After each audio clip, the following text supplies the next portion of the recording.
everybody, and welcome back to Keeping It Real. This is our first pop-up episode, and I hope y'all enjoy it. I'm Junebug. And I'm Lala. Alright, y'all. I watched this documentary over the weekend, and I couldn't wait to get back and talk to Lala about it, and we thought this would be a great opportunity for our first pop-up episode. So, if you have not watched the new Netflix documentary called Unknown Number, The High School Catfish, and you don't want any spoilers, do not listen to this episode. Right. Okay, let's get into it. Okay, because we are fixing to give our opinion on this show. And I was just waiting for Junebug to watch it, so I kept my mouth shut the whole time. Slowly but surely I did. Oh my goodness, this documentary was something else. It threw me for a loop. Now, I'm sitting there watching it, and they're going, okay, y'all, we've all seen it now, we've established that. If you haven't, this is your time, leave now. So we're watching it, and it's about this little high school couple, right? They've been together for a while since they were younger kids, and they're both into sports and all this. Well, they both start getting texts. Vicious texts. And disgusting. And the girl's name is Lauren. Yes. So the boyfriend's name is Owen, right? Right. Okay. So Lauren and Owen, they're a little couple. They start getting these nasty, nasty text messages.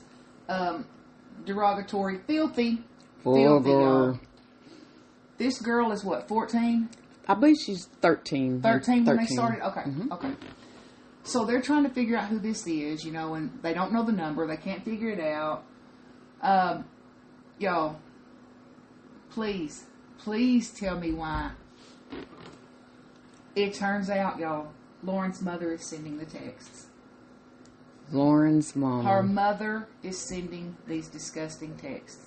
Yes. And they are very disgusting and disturbing. They are. You need to watch it for sure. So, Lola, what do you think?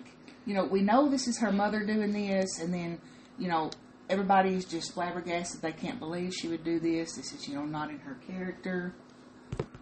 Well, Junebug, I think this one really takes the cake. I mean, the stuff that this mom was saying to this girl, and, I'm not going to use all the profanity because it was... Yes. Explicit. But it's the point in this documentary on the text that she even told her she needed to kill herself. Yes, y'all. This woman sent her daughter text messages, okay? Telling her she needed to, do away with herself, that she was ugly, just cussing at this girl. Nasty, explicit things she was saying. And she was also sending them to this little girl's boyfriend. Yes.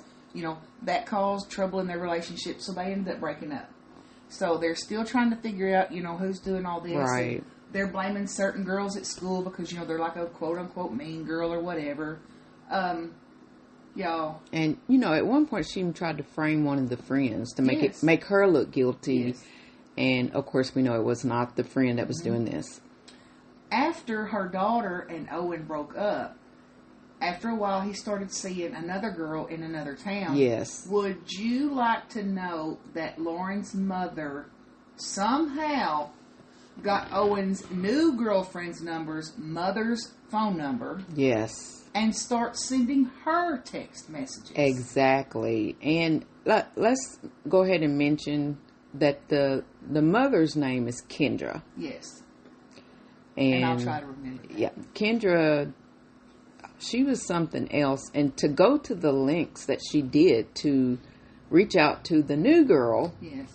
And the new girl's mother, I mean, this lady was just diabolical. Yes. I mean...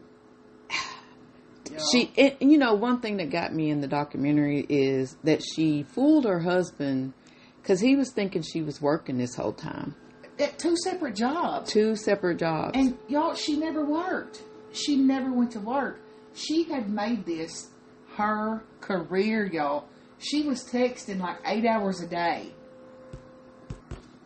So her husband and her daughter had no clue. I mean, they never would have thought. Who would? Who would think? That's my mama doing that. Exactly. Y'all, cyberbullying to a whole new level. One of the detectives working on the case said it was like a Munchausen, like an internet Munchausen situation. And it really was, because I feel like Lauren was ready to, she missed her mama, but I feel like she's got some issues from this. Like, you know, that's her mother, and she wants her mother to comfort her, but, then again, her mother's the one causing all this. Right. I couldn't believe it, y'all. I could not believe it. For a year and a half. I wondered while I was watching this, why isn't anybody getting new phone numbers? You know what I'm saying? See, I wondered that too. And then both the moms are like, well, they shouldn't have to change what they do. And I thought, well, that would have been an easy remedy. Well, it would have been, but then at the same time that I was thinking about that, I thought, well, it probably wouldn't have done any good, because the lengths this mom went to get the new girlfriend's mother's number, she'd have found out, Owen's number again, because oh my gosh, I could not understand, why she did all of this. And I cannot understand for the life of me, was it a jealousy thing over her daughter? Her daughter's pretty young, athletic. I think that was part of it. And then, some thought, well, maybe she was obsessed with Owen, and I don't know if it was even really that. He had said she had done some things towards him, or, the way she acted towards him was inappropriate and made him uncomfortable at times. But I don't even know, because this continued after like I said, she had texted the new girlfriend's mom. I think she got a kick out of it. It was like energizing her to continue. Because like you said, even when he went, moved on and got a new girl, she was still doing it. Yes. So it's like, it was feeding her. She fed off of this. Yes. And her sitting up there, crying. And y'all, she said she did not start these text messages. That someone else did. That someone else had started it, and she just kind of took it over. I don't believe that. Right. Because she was trying to figure out who was doing it. And she thought, if she kept it up, then somehow the actual person would, come to light. Y'all, you do not go this hard. She made a career and a life around destroying her daughter's mental health. Exactly. This is insane. And I think she was in prison for, how long was she in prison? 18? 18 months? I believe, but it could have been longer. Did she get like 3 years? She got the max sentence, but she only had to serve so much. She got the max and needed it. And I think now she's got like her and her daughter can't be around each other. Right. There's some kind of protection order or something. But what really disturbs me, Junebug, is the fact that outside of doing this to her daughter, there was something very wrong with this lady anyway, because who pretends to be working for that amount of time? How are you covering bills? How are you excusing where the money's not coming from? And see, that was a good point her husband brought up, because apparently her husband and daughter, y'all, had no clue this was going on, that she was doing this. Some people think they had to. Some, nah. I don't think so. I don't think they knew. They had financial troubles for a while, I guess, like most people do, when you work for a living. But she would tell him things were getting paid. He come home from work one day, y'all, and there was a big note on the door, and they were being evicted because they were behind on their rent or whatever it was. So he had rented a mini storage to put all their stuff in so they wouldn't lose it until they could find a new house. Right. She said, okay, that'll be fine. It won't be much money a month and we can pay that. Y'all, she didn't even pay that. Exactly. They lost everything. Yes. They went through numerous homes because of the, not paying the rent or whatever. She was so caught up in this. And for what? Exactly. Why would you ever look at your child? Why would that cross your mind? What can you be getting out of that? I don't know. She needed some real help. I know that much. She's definitely mentally ill, for sure. Yeah, and one thing about this is I felt like watching this documentary that they almost wanted us to feel sorry for the mom. See, I wondered that too. At the end, when she was crying, like, people don't know me. They think this is who I am. Well, it is. Well, because the person that would ask her something was almost like asking her something to lead her to an answer. Like, do you think you did this because, of what you may have went through your childhood? Yes. Yeah, maybe. Stop it. Yeah, stop. Stop it. Y'all, I don't know. You've got to watch it. I mean, I'm sure we're leaving stuff out, but we were so... You think you've seen it all, then you haven't, y'all. Yes. You I really would have not. never think to do my child this way. Ever. I mean, oh my gosh. And even besides the language, I mean, the real kicker for me, Junebug, was, I mean, what would she have done if her daughter, Lauren, had actually killed herself? Right. And then when the interviewer asked her that, pretty much, she said, if I ever had, I'm paraphrasing y'all, if I ever had any inclination that she would do something like that, I wouldn't have done it. What? Oh my gosh. Oh my gosh. This, and this was a true crime story, so it's not funny or anything. It's the audacity of some of these answers and what this lady is thinking. It's so unbelievable. Yes, I can't believe how far she went. Y'all, and a crazy part too, Kendra was actually friends with Owen's mother.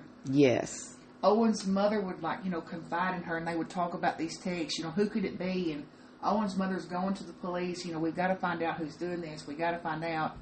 The original police, what was his name? I can't remember the first one. I can't remember the chief's name. Yeah, he was the one working on this, and nothing was really going anywhere. Yeah, until they got the FBI. Until the FBI come in, and y'all, that guy was on his game. It Yes. didn't seem like it took him no time to Oh figure my that out. gosh. But, like I said, I had a few questions that I didn't understand. Like, the one I just asked you about, why didn't it get new numbers? But then we kind of answered that anyway. But it was like, I guess the friend, when they were asking her before they went to Kendra, do you think she would do this? And it was like, no. That just proves sometimes you don't really know a person. Girl. I mean... And this is real life, y'all. I mean, this is real. This is something that actually happened. And I cannot fathom that thought process in a parent's mind. No. I mean, we know worse things happen, but this was still, it's insane. It really is. Like her, insane. Out of it. I mean, would spend, what did they say, how many hours a day? Like she was at a job. Yes. And that's why she couldn't hold a job. I mean... y'all, you've got to watch it, y'all. You've really got to. It shows the text. We're not going to talk about the text messages other than they're disgusting. Yes. But it will show you the text messages that this mother is sending her 14-year-old daughter and her boyfriend. Yes. I've never